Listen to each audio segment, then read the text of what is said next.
Welcome to Philosophy of Value Workshops number 17 of series 9. The question for this evening is G.E. Moore's naturalistic fallacy a valid constraint on ethical values?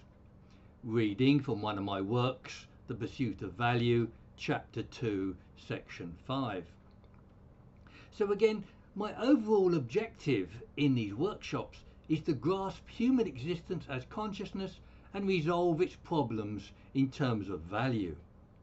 This has involved explaining what value is, as well as offering solutions in terms of a sufficiency of value.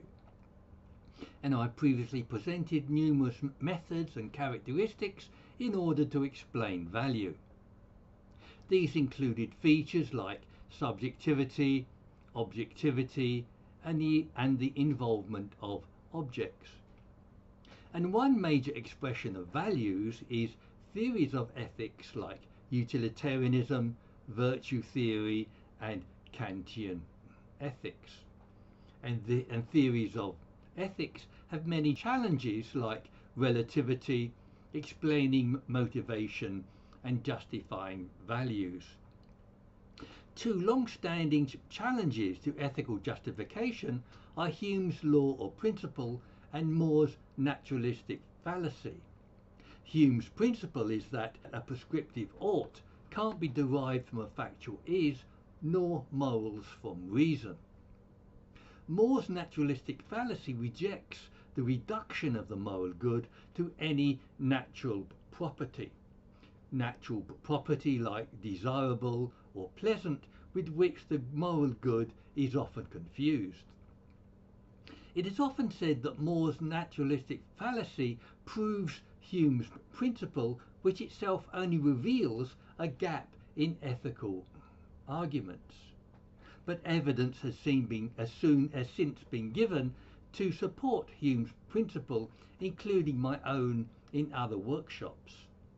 And despite many challenges, Hume's principle has never been unseated. Moore offers several arguments in support of his charge of a naturalistic fallacy.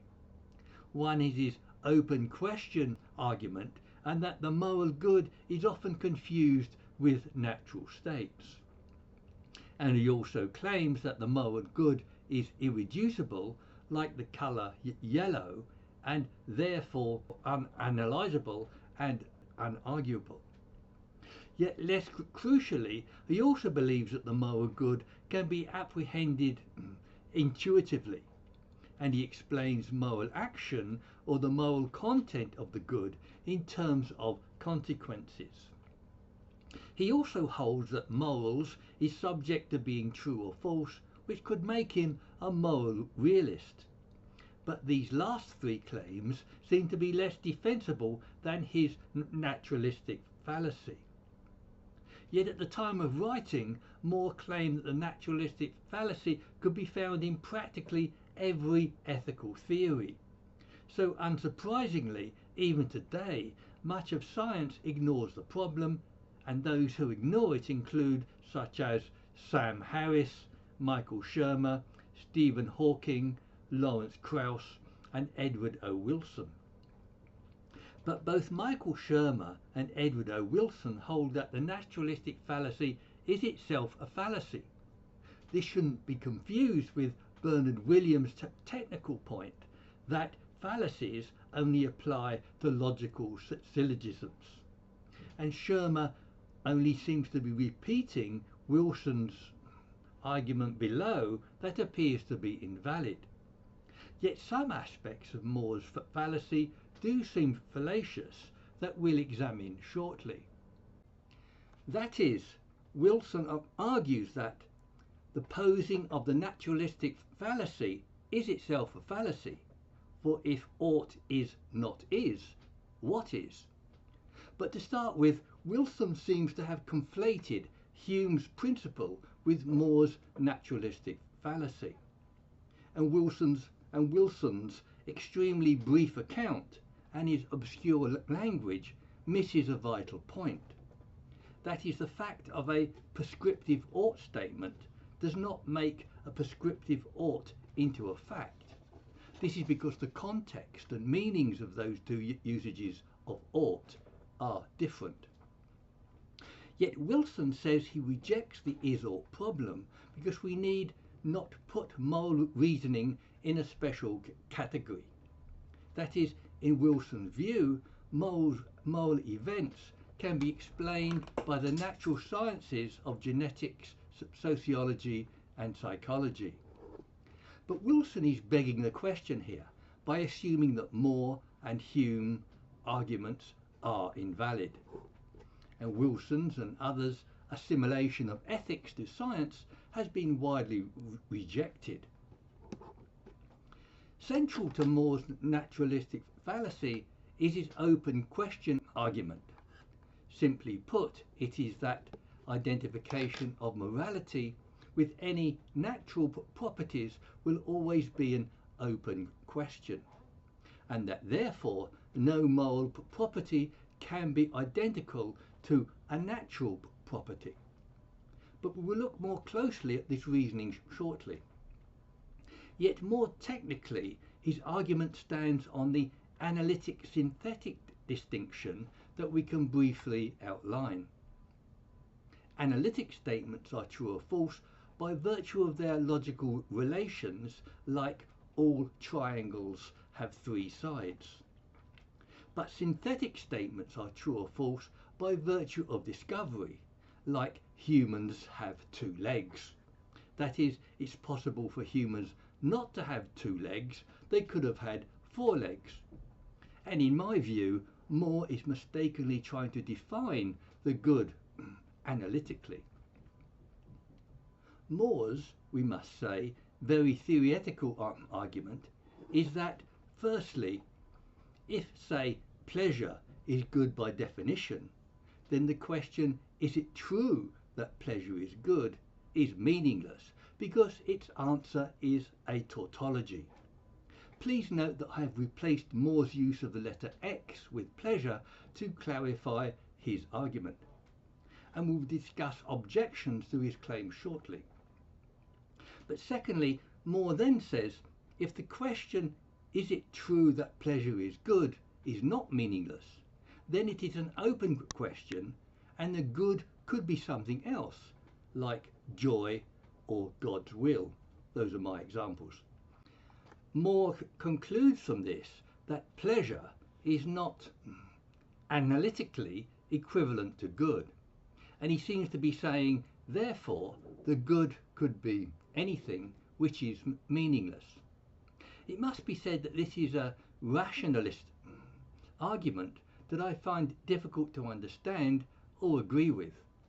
And there is a counter argument that rationalist arguments cannot always make empirical claims.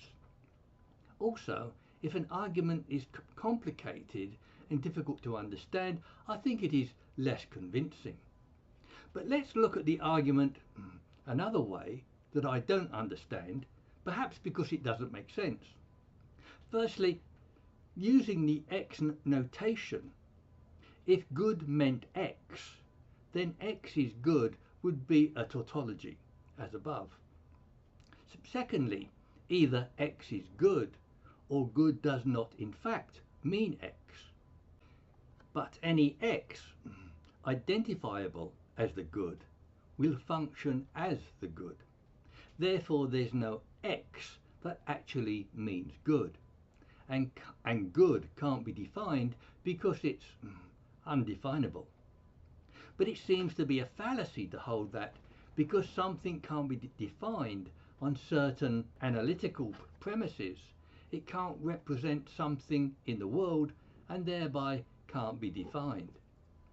For example, William Frank Kenner notes that More first concedes analytic equivalency or meaninglessness, and he says More thereby begs the question by then assuming that the question is a meaningful one. That is, it is an open question that can then be given a substantive answer. In my view, More is claiming that identification of the good with natural properties will always be an open question. This is because it can never be settled what they are or whether they are moral or not. Are they, for example, emotional, affective, or aesthetic experiences, or are they ethical? A utilitarian example could be that the question, is the good happiness, is a closed question, and the answer would be yes, it is happiness. But More would claim that the good isn't happiness, and that what the good is an open question. That is, it's an open question whether the good is happiness, because the good might be many other things. So it's a fallacy to identify the good with any natural property or anything else. I added or anything else because More claimed that the moral good is irreducible. But against More, the good may not be irreducible. That is, it is explicable in terms of value. And against More, it could be argued that naming the good as pleasure isn't a tautology, but a genuine discovery. Or more topically, the good could be defined as a reflective judgment attributed with the elevated status of an ethical event, and it therefore isn't just a tautology. Now, this is how I would start to define the moral good. Also against More's rationalist view, seeming tautologies like good is good need not be tautologous. That is, they provide meaning by connotation or allusion outside the strict parameters of logic. And following Frege, the meaning of a term is determined by both sense and reference. A term's reference is to its object, while sense is the way the term refers to that object. So I don't find More's open question argument decisive, and his argument from tautology seems even less decisive. And I will shortly express similar doubts about his claim that the moral good can't be defined. Yet the naturalistic fallacy has a considerable following, and I agree with its general conclusions. This is because it can be presented in a different way with different evidence. That is, More is an anti-naturalist and an anti-reductionist that morals can't be reduced to more basic elements. Yet I think that this view needs to be reinterpreted in light of the concepts of value and consciousness. That is, choice, value, and morals are aspects of the same sphere within consciousness. So in my view, within this sphere, a valid reduction or reinterpretation can take place. And More's naturalistic fallacy against deriving moral values from the natural world can thereby be extended. That is, the natural world can be extended from states like happiness to include the non-conscious world. And nature and the non-conscious world are different to the sphere of consciousness and value. And nature, tellingly, includes genetics and the biological as well as other physical forces. This extension wouldn't prohibit moral values being derived from the sphere of choice, value, and consciousness. Yet this perspective would regard consciousness, value, and morals as having different principles to nature. And this perspective is already given wide agreement by several schools of thought. Karl Popper, for example, advocates a three-world modality of matter, mind or consciousness, and its abstract products. Immanuel Kant unexpectedly makes a similar distinction when he writes that ancient Greek philosophy was divided into three sciences: physics, ethics, and logic. This division is perfectly suitable to the nature of its subject. Unquote. Kant was also an anti-naturalist, and he regarded himself as an anti-reductionist. despite his rationalist reductions, and Kant saw morals as a distinct sphere, even though he merged morals and reason. For example, he said that nothing can be conceived in the world which can be called good except the good will.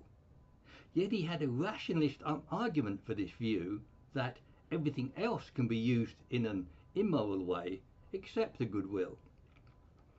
Much more can be said about this anti-naturalist and anti-reductionist justification of More's naturalistic fallacy. But I will just mention some other philosophers who also advocate this distinction. Ronald Dworkin, for example, cites the independence of morality as a separate department of knowledge. And Bernard Williams makes a similar point when he says that Nietzsche rightly claims that morality demands to be understood as self-sufficient. My own reasons for supporting the naturalistic fallacy hinge on this distinction between facts, nature and reason on one side, and morals and values on the other, but of course in a graduated and non-binary way. And more basically, as well as classically, facts and values are different kinds of thing. That is, logical facts are subject to necessary relations and are discovered in an a priori manner. Empirical facts are subject to contingent relations and are discovered through a posteriori observations. But morals and values are subject to judgment, choice, graduation, and even relativity. So the methods of establishing facts don't appear to be adequate for establishing values. And this, together with other reasons, is why I support the naturalistic fallacy. My other reasons include Hume's and Mackey's arguments, as well as More's disclosure of the confusion of the moral good with states like pleasant or desirable. I've also argued that values and moral values have been widely neglected and subject to confusion. I discussed this problem elsewhere in relation to the idea of intrinsic value, and in this respect More himself seems to be subject to some confusion. Yet to both allay confusion and to reinforce the point, we can now give some examples of the naturalistic fallacy. In its widest sense, this means using facts, reasons, or events in nature to justify an ethical position. And as More has indicated, there are so many examples to choose from. A basic fallacy is that, as males are the dominant gender in nature, men should be given rights over women. Another is that natural human competition for resources can be used to justify selfishness. Yet both biology and social convention provide many examples of the naturalistic fallacy. Another prominent example of the fallacy is John Stuart's presentation of happiness as an ethical objective. Yet Mill's error is compounded by making happiness into a complete and comprehensive ethical objective. I have argued many times that this omits crucial aspects of motivation and value experience. Other examples of both Hume's principle and More's fallacy are found in Sam Harris's work on ethics. Harris ignored Hume's principle by holding that moral values can be derived from scientific facts. But he also contravenes More's fallacy with his notions of well-being and worst possible misery. Harris's point is to cite well-being and worst possible misery as undeniable instances of desirable and undesirable. Harris has a rather materialist conception of misery, which includes pain as something undeniably bad. This is contestable by Nietzscheans, athletes, heroes, and some religious believers in the transformational power of pain. Yet Harris's notion of misery or pain as an ultimate moral backstop fails for another reason. That is, I may choose to endure it in order to prevent somebody else from having to endure it. This shows that Harris's worst misery is not the worst morally bad possible. With respect to More's fallacy, Harris's misery or pain is plainly confused with the moral good or bad. The word good can of course be used in both moral and non-moral ways. We can say, for example, this is a good car, or that happiness is good and pain is bad. But these meanings are not the same as the moral good or bad that Harris overlooks. These examples illustrate confusion between the natural and the moral that is central to More's argument. That is, the confusion between the natural and the moral is the one of the causes of the fallacy. Yet we might suspect that reports of confusion reflect similar struggles for the theorist himself. I want to examine two such confusions or ambiguities that More seems to have had. One is the idea that the moral good cannot be defined. Another is the related idea of intrinsic value. There is a lot we can say with respect to the undefinability of the moral good. I previously discussed the limits and possibilities of defining both the moral good and truth. On truth, Bernard Williams quotes Donald Davidson as saying that truth is, as G.E. Moore, Bernard Russell and Gottlob Frege maintained, and Alfred Tarski proved, an indefinable concept, unquote. This is because any single fact, truth or theory of truth is always liable to formulation and further discovery. Yet there is still a lot we can say about coherence, correspondence and pragmatic theories of truth. And the same can be said about the moral good, especially with the help of the concept of value. This is particularly apt given an argued neglect of value that More wasn't immune to. More's argument was that the moral good is a fundamental property and is therefore unanalysable and can't be defined. Other basic examples are also said to be unanalysable, like 1 plus 1 equals 2 and Aristotle's principles of logic. Others might include I think, therefore I am, and More's moral good that compared to yellow. These might be said to be basic principles or entities that are thereby unanalysable. But many such basic principles have been thought to be unanalysable when they are analysable, like atoms. In the case of the moral good, I, like others, have given definitions in terms of value and other mental states. And those states have been further defined in terms of structures like intentionality and temporality. However, Wittgenstein held even more strongly that moral values cannot be defined or talked about. Yet we should note that Wittgenstein attended More's lectures at Cambridge on the indefinability of the good.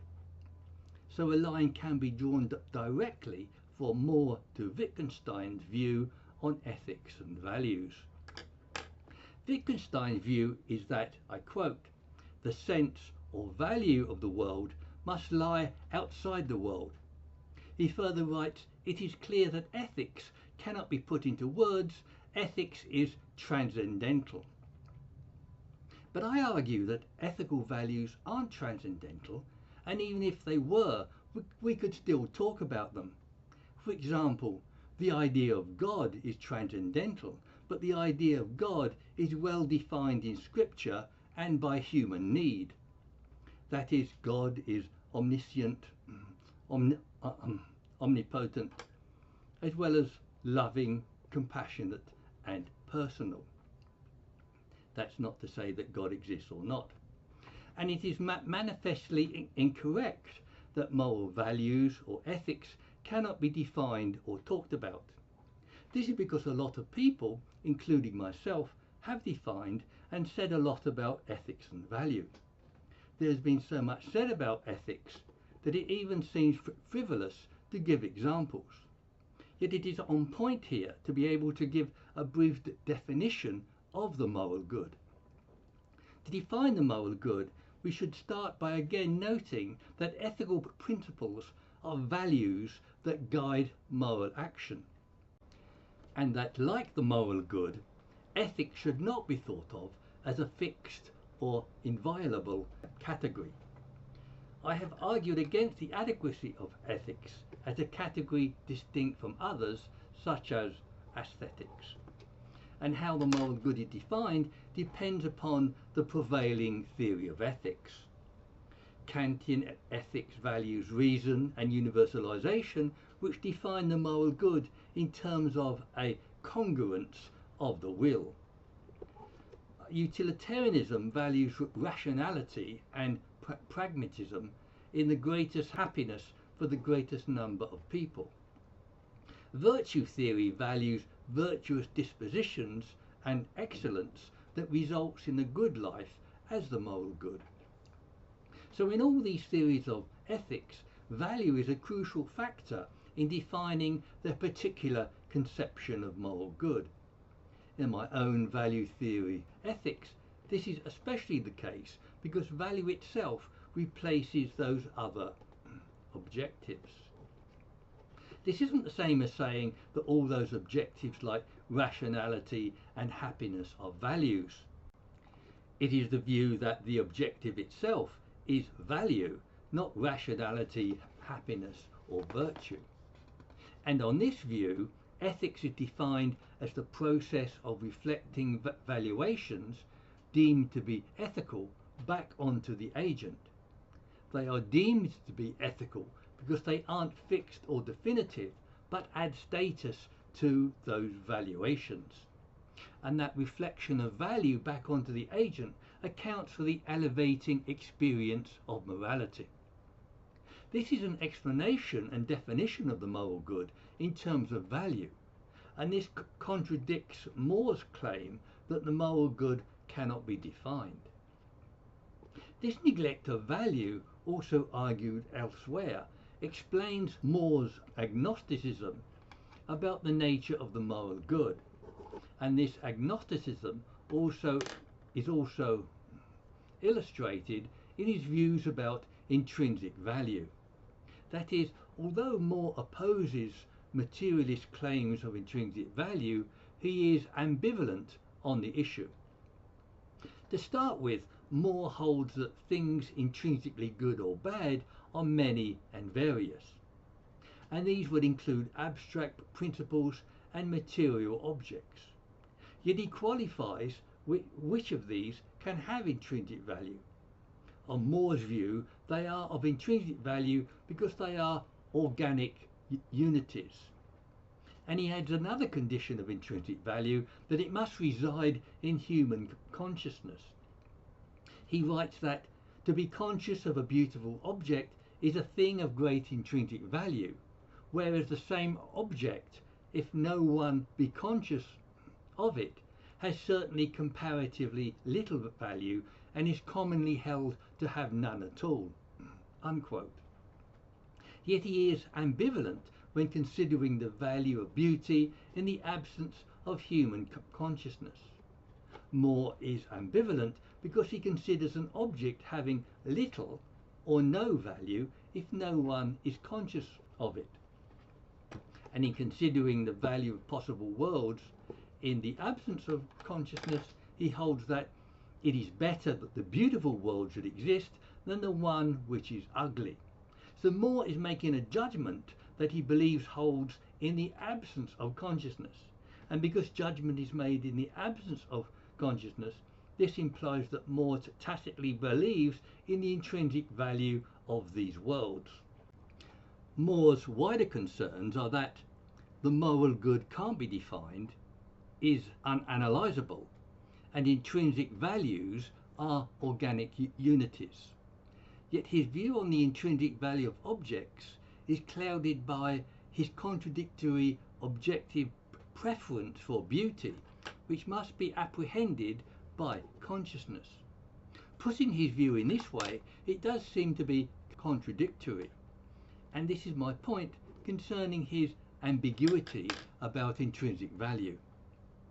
My point is that More harbours an ambiguity about intrinsic value, but that is relevant to his view of the moral good.